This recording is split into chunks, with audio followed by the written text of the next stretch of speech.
సింహరాశి వారికి ఈ 4 రోజులు ఆగస్టు 22 నుండి 25 వరకు జీవితంలో ఇంతకు ముందు రానంత మార్పు రాబోతోందంటే మీరు నమ్ముతారా? ఆకాశంలో నక్షత్రాలు మాట్లాడవు, కాని అవి కదులుతున్నప్పుడు భూమి మీద మన జీవితాల్లో ఏదో ఒక కదలిక మొదలవుతుంది. సింహరాశి అధిపతి అయిన సూర్యుడు ఈ కాలంలో ప్రత్యేకమైన స్థితిలో ఉండటం వల్ల ఈ రాశి వారికి ఒక కొత్త అధ్యాయం మొదలవుతుందని పెద్దలు, జ్యోతిష్యులు చెబుతున్నారు. మీరు సింహరాశి వారైతే ఈ 4 రోజులు మీ జీవితంలో ఒక మలుపు కావచ్చు. ఉద్యోగంలో, వ్యాపారంలో, కుటుంబ సంబంధాల్లో, ఆరోగ్యంలో ఏదో ఒక కోణంలో మార్పు మీ ముందుకు రాబోతోంది. కాని ఆ మార్పు మంచిదా, కష్టమా అన్నది మీరు ఎలా సిద్ధపడతారు అన్న దాని మీద ఆధారపడి ఉంటుంది. అందుకే ఈ 4 రోజుల ప్రాముఖ్యతను, దాని వెనుక ఉన్న ఆధ్యాత్మిక రహస్యాన్ని, పెద్దలు చెప్పిన నియమాలను, ఈ వేళలో మనం ఏం చేయాలో, ఏం చేయకూడదో అన్నింటినీ ఈ రోజు వివరంగా తెలుసుకుందాం. ఈ వీడియో చివరి వరకు చూడండి, ఎందుకంటే మధ్యలో ఆగిపోతే మీ రాశికి సంబంధించిన ముఖ్యమైన విషయానికి మిస్ అయ్యే అవకాశం ఉంది. మన భారతీయ జ్యోతిష్య శాస్త్రంలో సూర్యుడికి ఒక ప్రత్యేక స్థానం ఉంది. 9 గ్రహాలలో సూర్యుడు రాజుగా పరిగణించబడతాడు. ఆత్మకు, ఆత్మవిశ్వాసానికి, నాయకత్వానికి సూర్యుడే కారకుడు. సింహరాశికి అధిపతి కూడా సూర్యుడే కావడం వల్ల సూర్యుని కదలికలు ఈ రాశి వారి జీవితం మీద నేరుగా ప్రభావం చూపిస్తాయని పెద్దలు చెబుతారు. ప్రతి సంవత్సరం సూర్యుడు ఒక్కో రాశిలో సంచరిస్తూ నెలవారీగా మారుతూ ఉంటాడు. కానీ కొన్ని ప్రత్యేక రోజుల్లో సూర్యుని కదలికతో పాటు ఇతర గ్రహాల కలయిక వల్ల ఒక ప్రత్యేక శక్తి ఆవరణ ఏర్పడుతుందని జ్యోతిష్యులు అంటారు. ఆగస్టు 22 నుండి 25 వరకు ఉన్న ఈ 4 రోజుల్లో సూర్యుడు తన స్వరాశి అయిన సింహరాశిలో బలంగా ఉండటం, దానితో పాటు మరికొన్ని గ్రహయోగాలు కలవడం వల్ల ఇది సింహరాశి వారికి ఒక సున్నితమైన, అదే సమయంలో శక్తివంతమైన కాలంగా చెప్పబడుతోంది. పూర్వం మన పెద్దలు, ఋషులు గ్రహాల కదలికలను కేవలం జాతకాలకే పరిమితం చేయలేదు.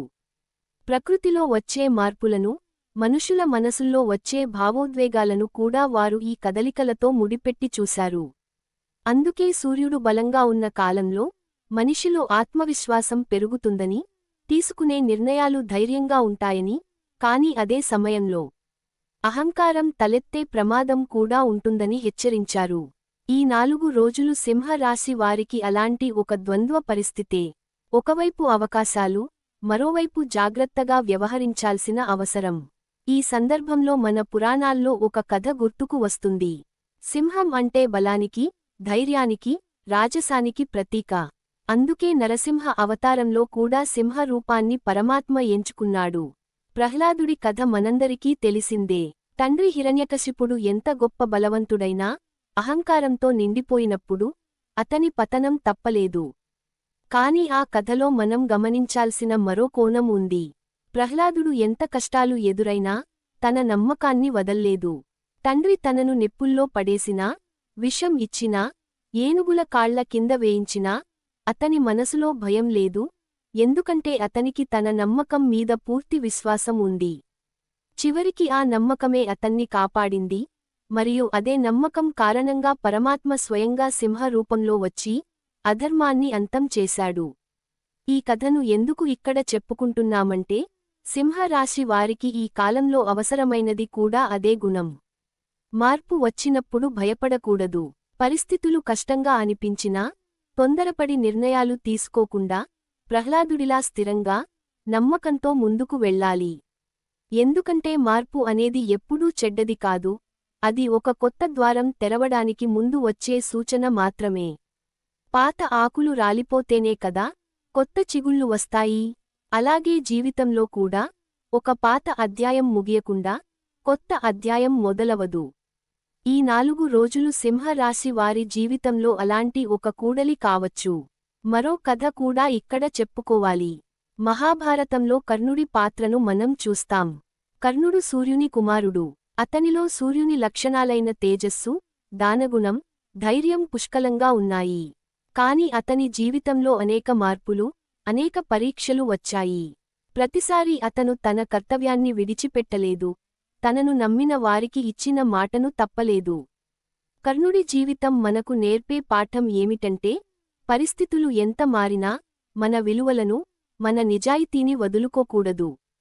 సూర్యుని సంతానం అయిన కర్ణుడిలా సింహరాశి వారు కూడా ఈ మార్పుల కాలంలో తమ నిజాయితీని, తమ కర్తవ్యనిష్టను వదలకుండా ముందుకు సాగాలి.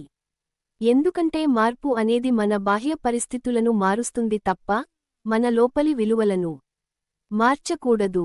ఆ విలువలే మనల్ని ఎప్పుడూ సరైన దారిలో నడిపిస్తాయి.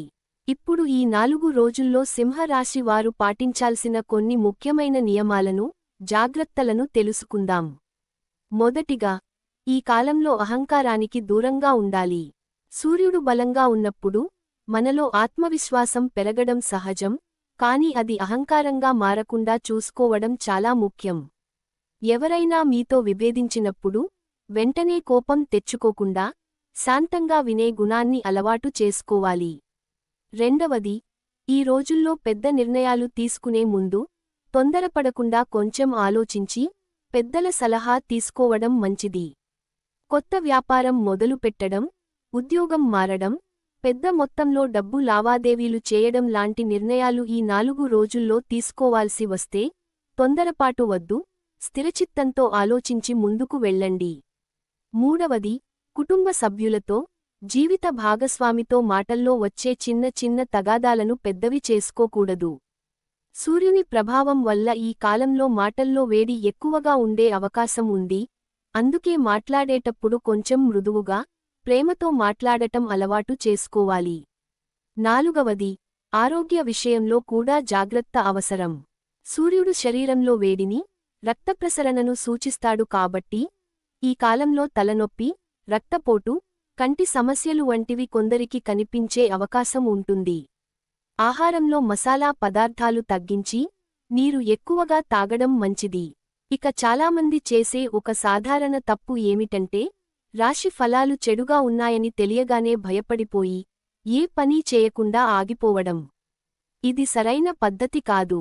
జ్యోతిష్యం మనకు ఇచ్చేది ఒక దిక్సూచి మాత్రమే, అది మన కర్మను నిర్ణయించదు.